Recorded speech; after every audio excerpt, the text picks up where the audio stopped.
Чоко? Здраво, министер. Што преш? Еве, баш Борев сега ми се јави на другиот телефон кој ме бара, ми се јави овој што е во бордот на директори на Агрокор во Хрватска, Денис Сергеевич. Веројатно го познавате, доаѓаше, тој е одговорен за овде. Има еден проблем, вчера бевме во Подови фрукто со вице-премиерот и денес имаат едно 10 инспектори таму. А? 10 инспектори имаат, пазаришни, трудови, даночни. Ако држава сме контролираме, рече му пак ти со заев да работиш. Мајката. Овој Хрватот ми вика дека, нели, цело време ние даваме и поддршка, јас со заев никој пат... Многу јака поддршка дава. Знаеш каква поддршка даде? Значи, прво, Ставрејски појде таму, никој немаше. Второ, на Камен Темелник не викнеја. Знам, му рече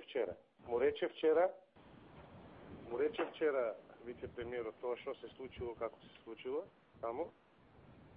Му го спомна тоа и овој сега Хрватот вика ќе ве дадам во новини денек така не се работи со фирми.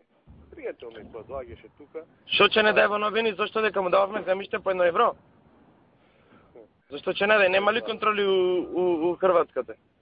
Што реагираше на Ставрејски што му? Сега тоа го користи дека вчера му го каже тоа Ставрејски нели на него и сега денек нели е за име тоа направено, денес да имат контроли. Така кажи му, ни цела Македонија има контроли, така да не се секира.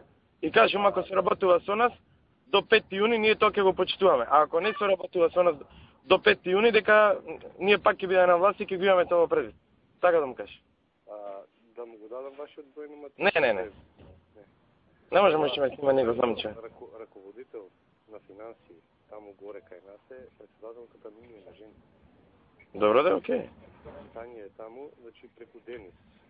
За да имам влијание, тој се струмичани ги напука таму. Види, контролирана ни акцијава, така не се грижи.